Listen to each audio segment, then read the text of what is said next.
Now, let's move on to rugby. Alan Quinlan is with us this morning to talk to us about what happens in the week in between a Six Nations game, the down week, and then obviously everybody's looking forward to it. And really, all the Irish coaching ticket wanted this weekend was for their best players to come through unscathed, and unfortunately that hasn't been the case. Chris Farrell had to come off early with precautionary bang to the knee. We really hope he's okay, Alan.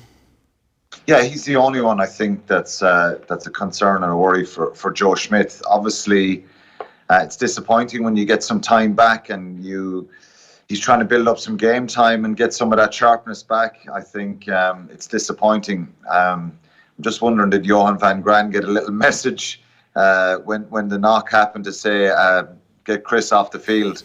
But look, I think it's much better, and we talk about the player welfare system here, Ger, all the time. I think that's what happens here, and the players get protected, and they're not forced to play on, whether it be with head injuries or a calf strain or bangs or knocks. So I don't think it's too bad. It seemed to be a knee into the side of the knee, a clash of knees more than anything, and he wanted to continue.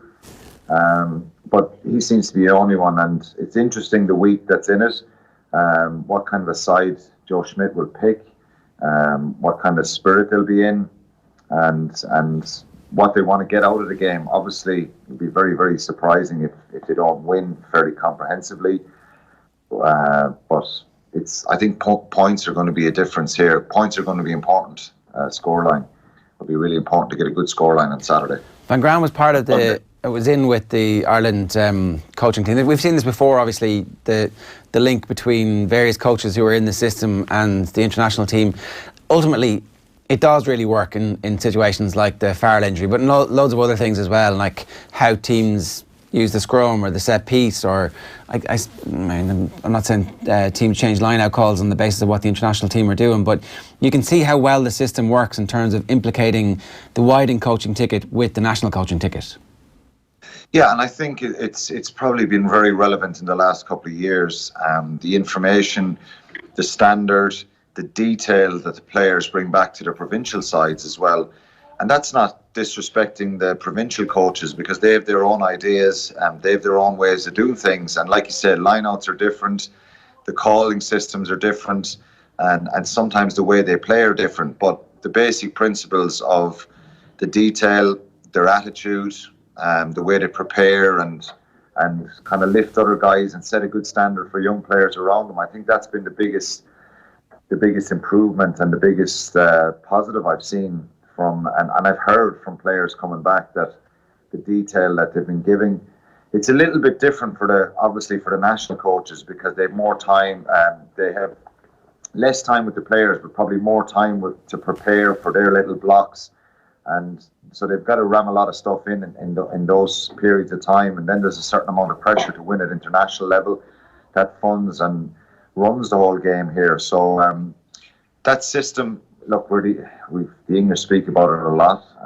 Sometimes I'm not sure whether it's envy or jealousy. It is a really good system, and it works well for the players here. So I think it's something that obviously is beneficial. But England, for all their woes in the club game, came and beat us 2 weeks ago. So sometimes it doesn't work perfectly for us. No, I'm not sure about you, Alan, but it doesn't. I don't really like to look at a schedule. The fact that you've got a week off either side of the Italy game, you kind of have to play a lot of your starters for fear that they get rusty, but you kind of want that week off in between around one game to be a bigger game than the Italy game. Yeah, I think people have kind of debated this after the Scottish game. Should you completely rotate? People are putting up possible teams to play Italy and making a huge number of changes. I personally wouldn't. I play the strongest team possible. The players have had a week off, a weekend off. They met last week and had a short kind of camp situation last week for a few days. This week is the full week preparation. I think they need to play because, as you say, there's a week off next week as well, and then there's those two really challenging blocks where you play France on a Sunday and play Wales on Saturday. That's going to be a really tough week.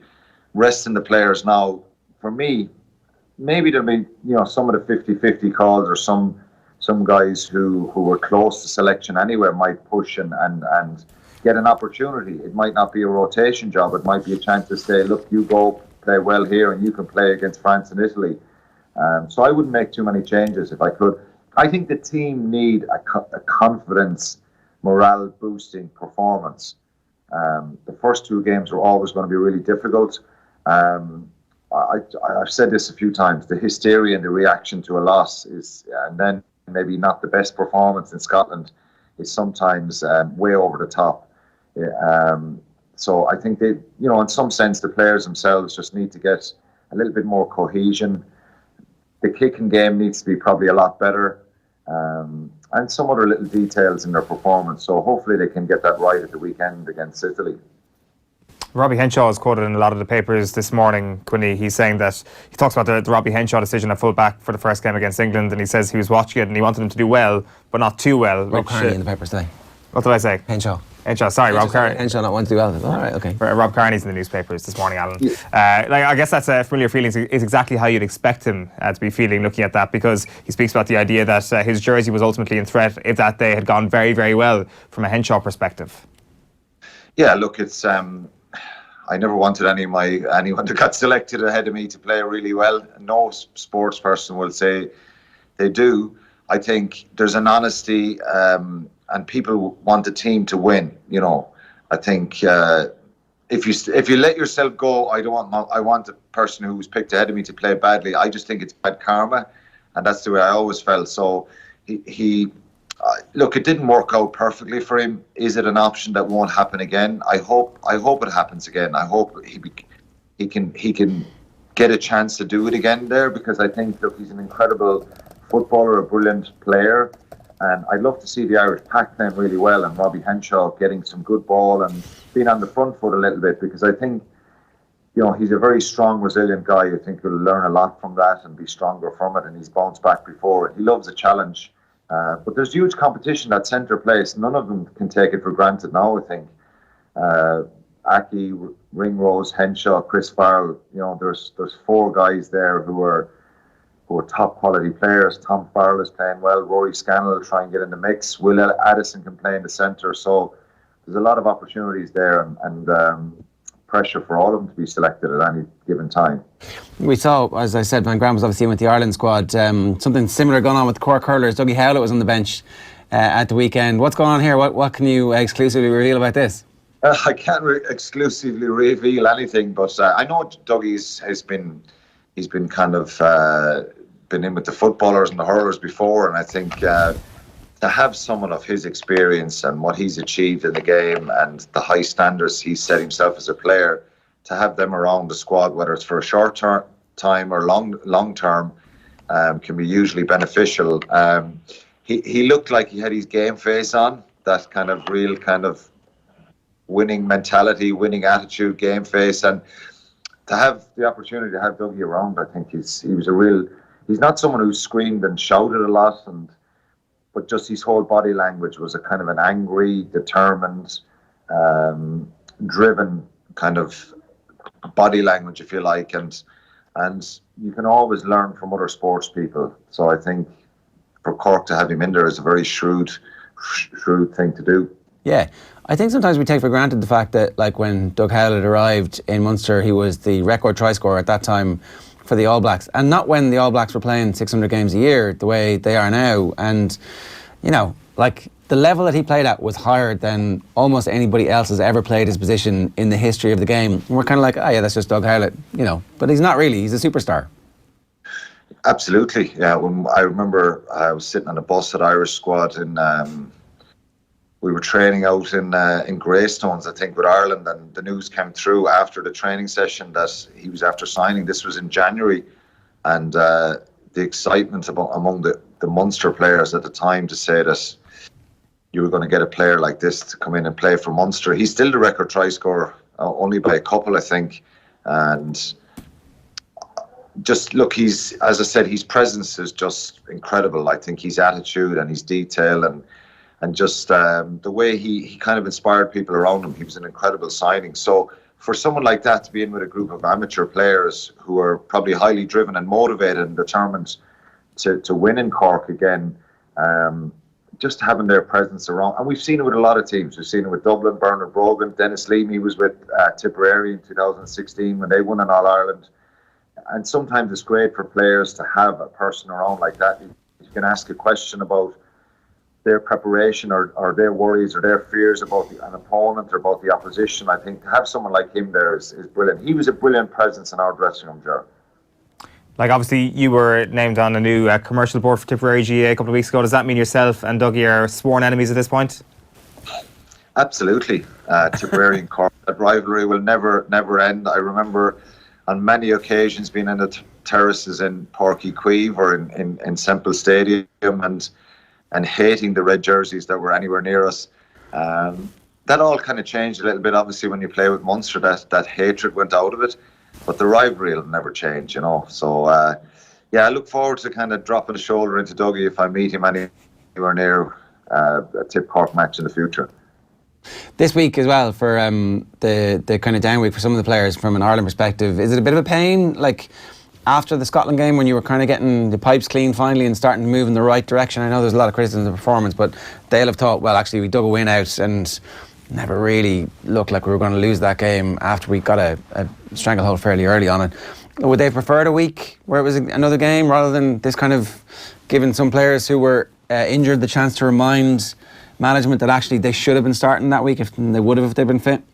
I think the coaches would obviously prefer the week off because they've more players back in the mix and that they can rest and aid the recovery for the guys who had the bangs and knocks. I think from players' point of view, sometimes it's better to get out the week after and go again. But it was a tough block, Ger, not just physically but mentally as well. That English game would have taken a fair bit out of him, and then the challenge of going to Murrayfield playing against a Scottish side who had beaten him 2 years previous and were kind of rubbing their hands waiting for him. So I think psychologically it was a big 2 weeks. So having the week off was probably a blessing for everybody. I think they need to hit the ground running now. This next couple of weeks you probably prefer a game after the Italy game straight away and no break to start this bit of momentum and have 3 weeks on the trot, if you like. But I think from an overall preparation point of view, it's probably been best to have it off. They'll be excited this week because it's.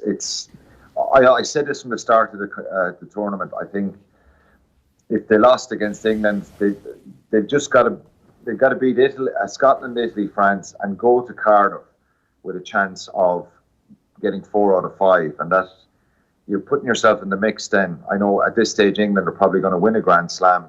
Unless Wales do something, to upset that on Saturday.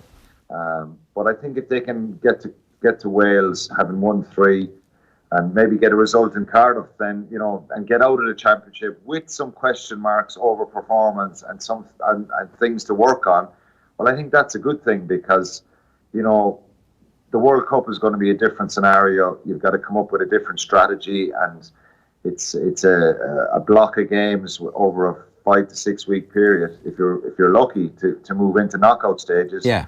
And I'd be really confident that Joe Schmidt, because of his rugby brain, can hopefully get Ireland right at this World Cup. But I think just in the short term they've got to try and get to Cardiff, having won 3 games on the trot and maybe beat Wales and Cardiff, which is a very difficult thing to do. There's no guarantee of that.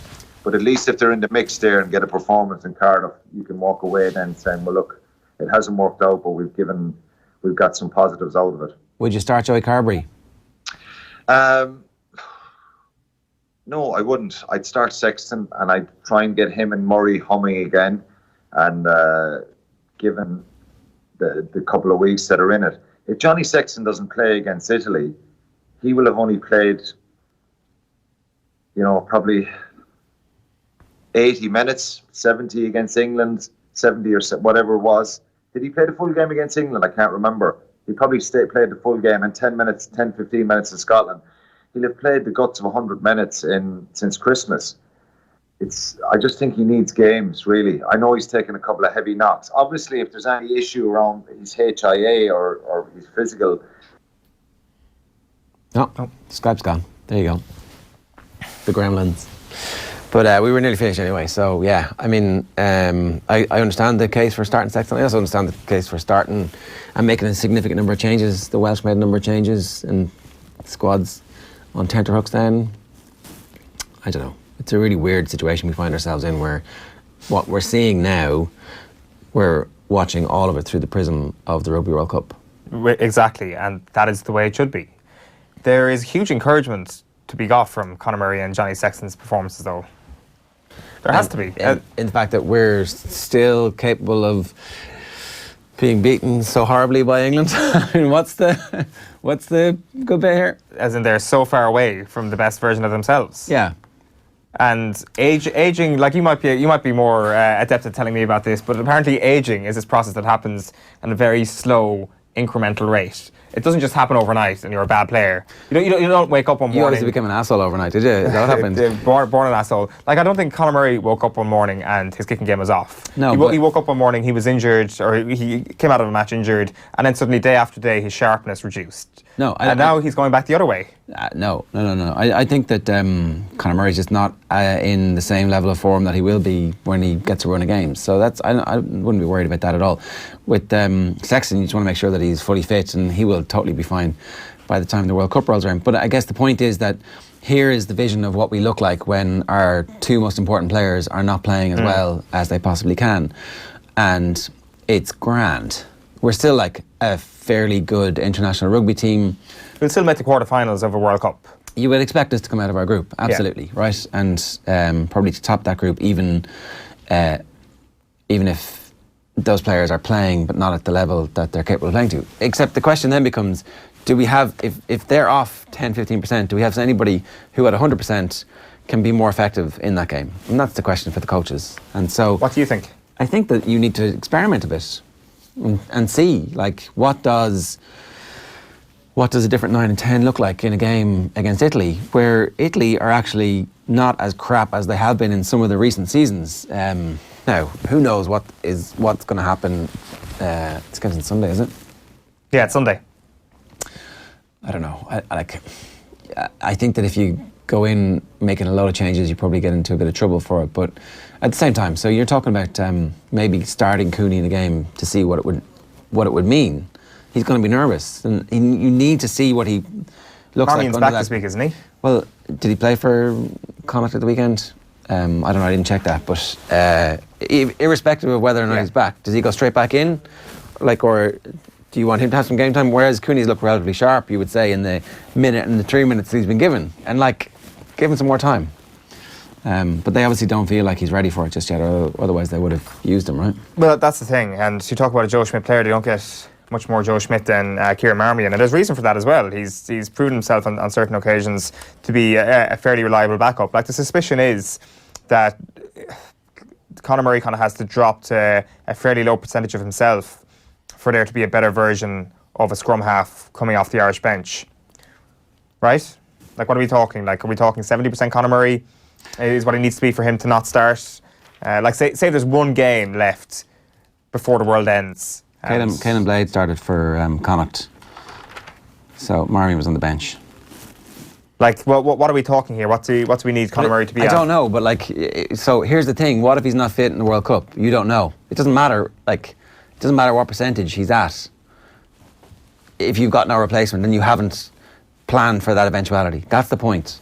So this game doesn't matter, and those two will have plenty of time between now and October to play games together. But what's the replacement scenario if neither of them is playing well, or if both of them are injured? Yeah. What does that look like? Well, if you're like, that's obviously the question that they're going to be asking themselves at Carlton House over the next couple of weeks. Currently, it's Kieran Marmion and Joey Carberry. Yeah, and so Marmion's not fit as well. But exactly. So it's a bit of an issue. Yeah.